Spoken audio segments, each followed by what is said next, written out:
Il est 13 h. Mesdames, Messieurs, bienvenue à l'actualité de la mi-journée sur Camnews 24 et ITFM 103 émettant depuis Garoua. À la une de l'actualité, agriculture. Le centre des jeunes agriculteurs de Sanguéré dans l'arrondissement de Garoua 3e au nord du Cameroun marque une avancée significative dans le développement agricole, offrant ainsi aux jeunes une formation pratique dans l'agriculture de la 3e génération. Voilà pour la vitrine de ce 13 h. Mesdames, Messieurs, une fois de plus, bienvenue dans ce 13 h sur Camnews 24 de ITFM. Agriculture, le centre des jeunes agriculteurs de Sanguéré dans l'arrondissement de Garoua 3e marque une avancée significative dans le développement agricole. Ils offrent aux jeunes des formations et des ressources pour moderniser leurs pratiques et lutter contre le chômage. Reportage Zaïdou Amadou. Un grand pas vers la modernisation de l'agriculture dans le Nord Cameroun. Le rajeunissement de la force de production et la lutte contre le chômage des jeunes font désormais partie intégrante des priorités régionales. Grâce à l'ouverture du centre des jeunes du projet d'appui à l'installation des jeunes agriculteurs de Sanguéré, situé dans l'arrondissement de Garoua 3e. Ce centre innovant a pour principal objectif de produire des semences certifiées de maïs, de riz pluvial et de soja. Il maintiendra un parc à bois dédié au manioc et aux noix de cajou afin d'augmenter la production locale et de répondre efficacement à la demande croissante des consommateurs. C'est un pôle important qui permet non seulement de faire la semence et les produits de contre-saison sur un périmètre irrigué, c'est un pôle qui permet de calibrer les semences de maïs pour permettre aux paysans de disposer d'une semence de bonne qualité.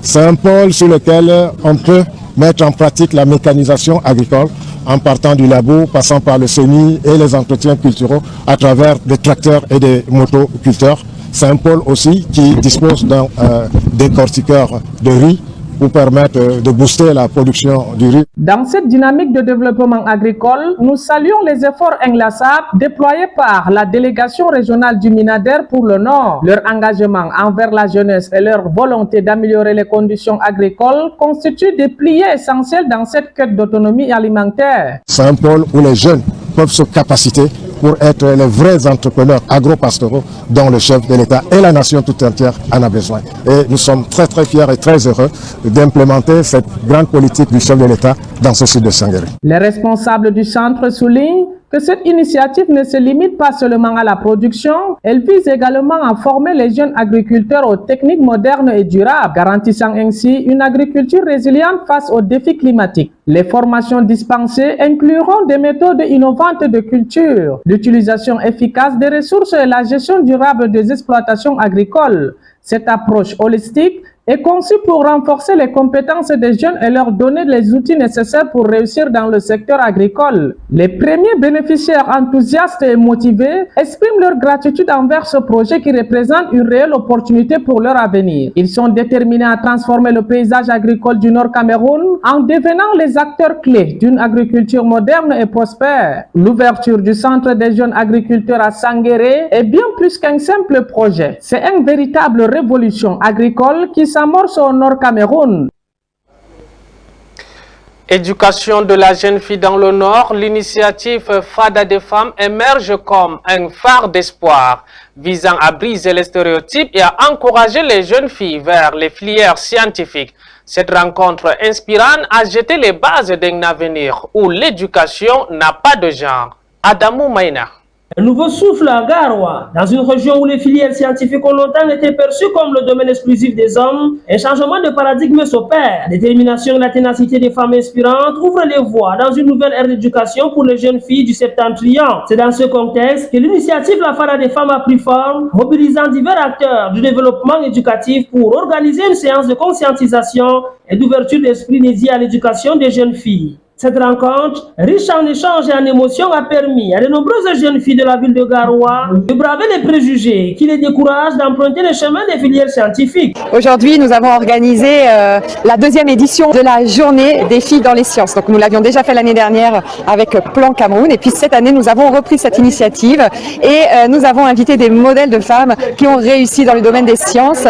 Et d'un autre côté, nous avons convié les jeunes filles de différents lycées de Garoua à venir assister à cette rencontre et et c'était une grande réussite. Les jeunes filles ont posé beaucoup de questions. C'était très intéressant pour elles de voir des modèles. Donc c'était ça vraiment l'idée de l'organisation de cette journée. Piloté par des agents techniques, des travaux publics, des entrepreneurs visionnaires et des agents psychosociaux dévoués, cette séance de travail a offert une plateforme dynamique pour discuter des opportunités qui s'offrent aux femmes dans les domaines traditionnellement masculins. Des exemples concrets ont été mis en avant. Médecins, pilotes, ingénieurs, cette femme remarquable témoigne que la réussite n'a pas de genre. Leur parcours est une source d'inspiration inestimable pour les jeunes générations. Je crois qu'à la fin de l'intervention, nous avons dit qu'il ne faut plus avoir peur de certains métiers. Il ne faut pas avoir peur, il n'y a pas de métier réservé pour les hommes et les femmes.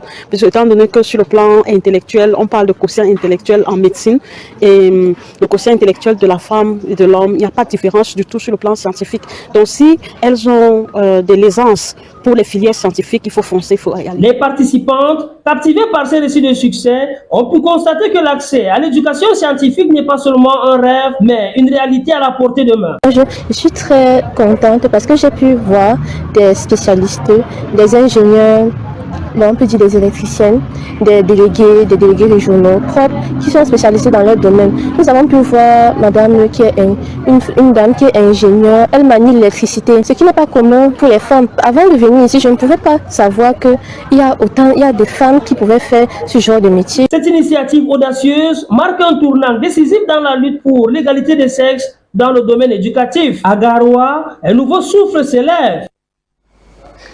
Mesdames, Messieurs, ouvrons la page politique à présent. La nomination de l'honorable Théophile Bayero et de Mouktar Amadama aux instances du RDPC a déclenché une vague de liesse dans le département du Béret, région de l'Adamawa. Une marche de soutien rassemblant élites, chefs traditionnels et militants a parcouru les artères de Maïganga, témoignant de la gratitude envers le président Paul Biya. Roméo Benyalam depuis Maïganga. Dans les artères de la ville de Maïganga, c'est une émotion d'enthousiasme qui se fait ressentir auprès de la population. Rallié à cela, le patriarche Garba Pierre, père géniteur de l'honorable Baoro Théophile, exprime ici sa gratitude.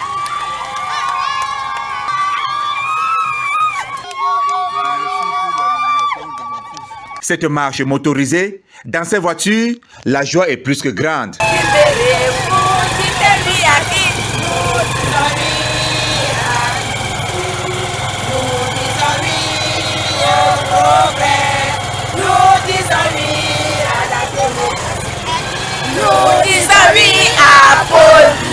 La nomination de l'honorable Théophile Baoro et de Mouktar Amadama aux instances du RDPC a déclenché une vague de liasses dans le département du Béret. Une marche de soutien rassemblant élites, chefs traditionnels et militants a parcouru les artères de la ville de Maïganga, témoignant la gratitude envers le président national du RDPC, Paul Biya. Ces jours avant marché, le président national du RDPC a, par un acte souverain, élevé certains de nos enfants à une dignité. Pour marquer notre reconnaissance, nous sommes levés pour venir exprimer donc cette satisfaction. Pour le président de la section RDPC Mbéré Centre, c'est un signal fort envoyé à l'opposition qui longtemps convoite ce territoire, car l'Ombéré reste et restera un bastion imprenable du RDPC. Le président national du RDPC a bien voulu élever à la dignité supérieure deux des fils du Mbéré, en l'occurrence le président Théophile Baoro et l'honorable Mouktar Amadama. Fort de ce geste, il était de bon ton que la population se lève comme un seul homme pour traduire toute sa reconnaissance à l'endroit du président national. La marche partie de l'esplanade du Lamida de Maïganga pour la rue 24, passant par le carrefour Elf, carrefour campement de Maïganga, s'est achevée à la préfecture où une lettre de motion a été remise au préfet pour transmission acquis des droits. Ce document, lu devant la foule, réaffirme le soutien indéfectible du Mbéré à la candidature du RDPC. Considérant que cette distinction des fils du Mbéré, qui renforce encore les effectifs des équipes de campagne en qualité et en quantité, est un encouragement à plus de travail de terrain et de fidélisation des populations vis-à-vis des institutions de la République et de celui qui les incarne avec bonheur depuis 1982. J'ai nommé son Excellence Paul Biya, chef de l'État et président national du RDPC. L'occasion à jamais pour le président de la section RDPC Mbéré Centre de lancer une fois de plus un appel pour la remobilisation de ses troupes. Un appel à la mobilisation, à la remobilisation de tous nos militants à travers l'inscription sur les listes électorales et le vote franc en faveur de notre candidat le jour du scrutin. Cette mobilisation au lendemain du 40e anniversaire du parti démontre la vitalité du RDPC dans le Béret et sa capacité de fédérer les forces vives autour des idéaux du parti au pouvoir. Nous restons toujours dans la réorganisation du comité central du Rassemblement démocratique du peuple camerounais, le RDPC. Sa Majesté Abdoulaye Yerima Bakari, l'amido de Maroua, à l'extrême nord Cameroun, exprime sa joie à travers une marche de soutien et de remerciement au président national de son parti, Yves Tadjofou et Ghislaine Koga. À tout seigneur, tout honneur, le Lamido de Maroua, dans la région de l'extrême nord, vient de faire son entrée au sein du comité central du Rassemblement démocratique du peuple camerounais RDPC. Abdoulaye Yerima Bakari est désormais membre titulaire à la faveur d'une décision signée le 25 mars 2025 par le président national de cette formation politique. Paul Biya a ainsi procédé au réaménagement de sa machine en vue des échéances politiques qui pointent à l'horizon. Le dévolu jeté sur le gardien des traditions de Maroua traduit la considération et la confiance du sommet du parti à l'endroit de Sa Majesté le Lamido de Maroua. En retour, Sa Majesté Abdoulaye Yerima Bakari exprime sa joie et draine derrière lui une foule immense en soutien à la candidature du président Paul Biya, dont il s'engage à œuvrer avec abnégation et dévouement pour la victoire lors des prochaines échéances électorales. Alors, je suis comblé de joie.